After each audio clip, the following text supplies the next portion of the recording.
Hi, I'm Diane LaFoon here with your joy tip of the week. So give me a heart or, how about drop a joyful GIF in the comments to put a smile on everybody's face today? Is it GIF or GIF? I'm not sure. But I think joyful would be great in the comments. We'd love to see what you've got to share with us today. So as we head into November, we're mindful of the upcoming Thanksgiving holiday. And although Thanksgiving was meant to point our hearts toward gratitude, sometimes it becomes easier to take our blessings in stride. There are some little habits that we can pick up in order to change our mindset and learn how to be grateful each and every day. Some days it's easier to do than others, I'll admit. But here's a thought. Try inserting a little statement, an at least statement, instead of spouting off or letting your troubles get you down. It's a terrific little method to change your mind and count your blessings. I'll give you an example. You're in the car and you spill your coffee all over the car on your morning commute. So say to yourself, hey, at least it didn't dump on my laptop and ruin my computer. Or you burn the potatoes and it's time for dinner and there's not much left. You could say to yourself, hey, at least the kitchen didn't catch on fire. It's not a bad way to try and gain some perspective. Does it seem a little trite? I'm sorry if it does, but you've got to start somewhere.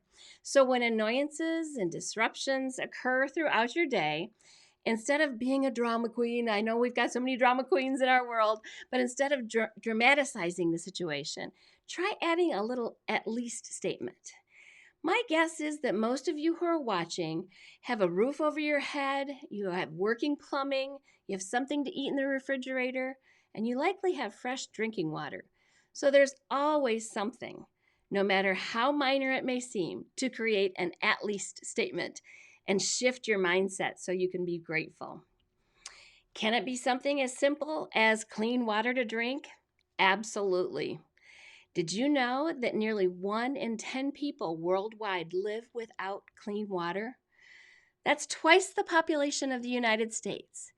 And the majority of these people live in isolated rural areas, and they spend hours and hours every day walking to collect water for their families.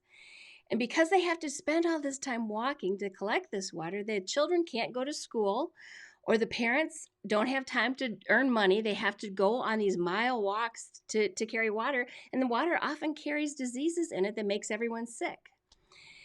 One thing you're going to learn about me is that I'm a reader, and you'll find that I refer to a quote from a book or recommend you read a book quite often.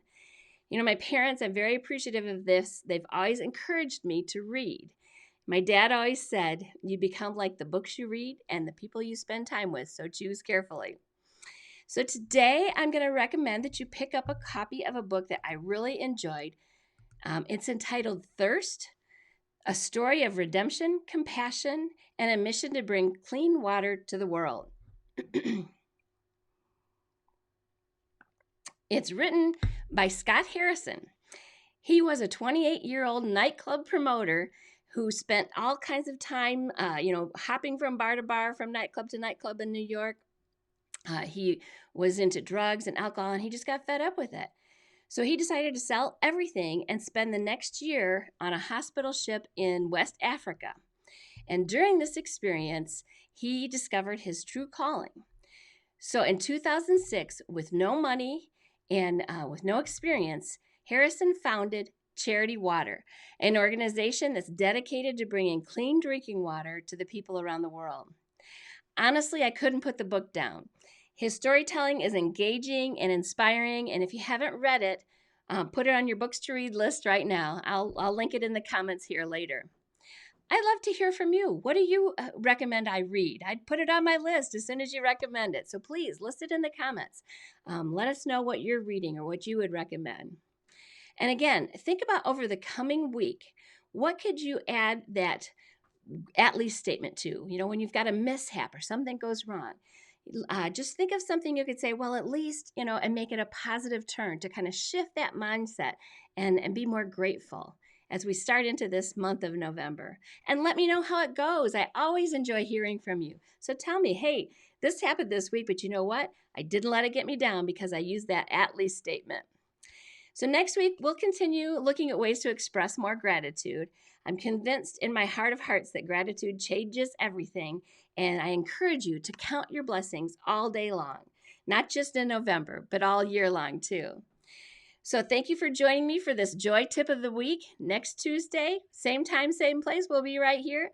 And remember, joy isn't something that simply happens to you. You have to choose joy and keep choosing joy every single day.